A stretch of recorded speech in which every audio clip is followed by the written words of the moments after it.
ముఖ్యమంత్రి చంద్రబాబు నాయుడు గారు 21 దఫా అనంతపురం జిల్లాకు వస్తున్నందుకు ఆయనకు స్వాగతిస్తున్నాము.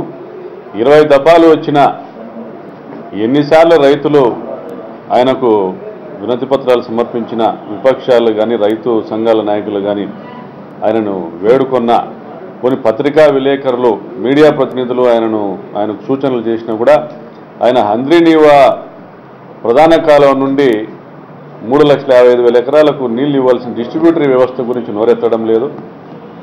కనీసం ఈసారైనా కానీ మీరు 1,000 కోట్ల రూపాయల ఇన్పుట్ సబ్సిడీని ప్రకటించిన తర్వాత వస్తున్న తరుణం ఇది.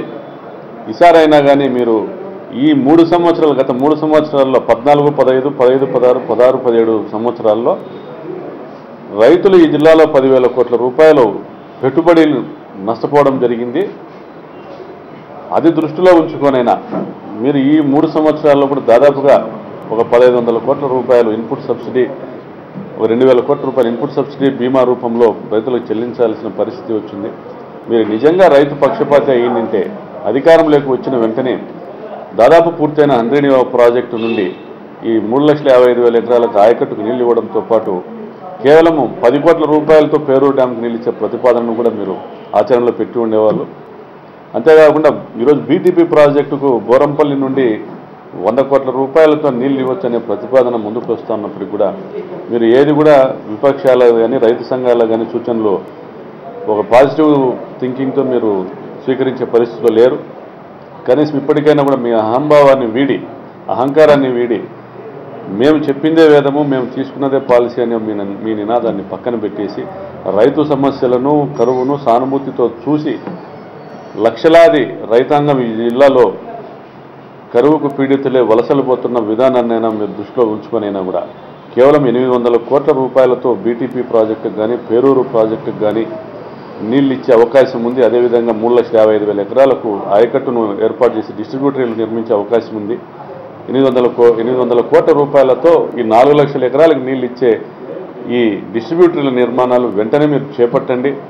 అది కాకుండా మీరు బీటీపీకి 1,500 కోట్లు, పేరూరు డ్యాముకు 1,500 కోట్లని మీరు ఎవడబ్బ సొమ్మని మీరు 2,000, 3,000 కోట్ల రూపాయలతో మీరు ప్రకటనలు గుప్పిస్తున్నారో కనీస పరిజ్ఞానం లేకోకుండా మీరు ఆగస్టు 15కి వచ్చినప్పుడు, జనవరి 26కి వచ్చినప్పుడు, ఈ జిల్లాకు వచ్చినప్పుడల్లా మీరు చప్పట్ల కోసము రైతుల కరువును కూడా మీరు ఆదాయ మార్గాలుగా ఎంచుకుంటూ చప్పట్ల కోసం మీరు ప్రకటనలు గుప్పించడం మాత్రం తీవ్రంగా గర్హించదగినది.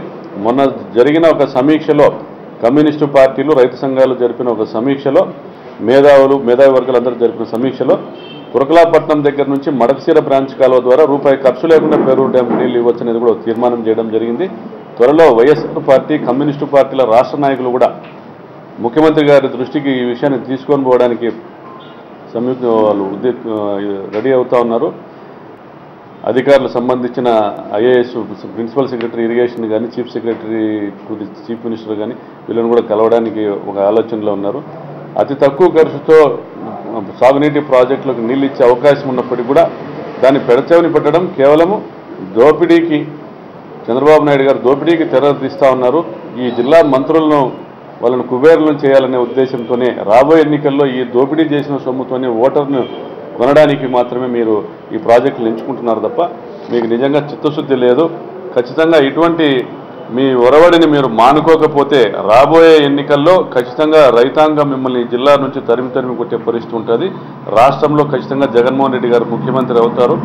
ముఖ్యమంత్రి అయిన తర్వాత మీకు ఎప్పటికీ కూడా ఒక్కసారి ముఖ్యమంత్రి అయితే జగన్మోహన్ రెడ్డి గారు మరి జన్మలో కూడా తెలుగుదేశం పార్టీ కోలుకోలేని పరిస్థితి ఉంటుంది.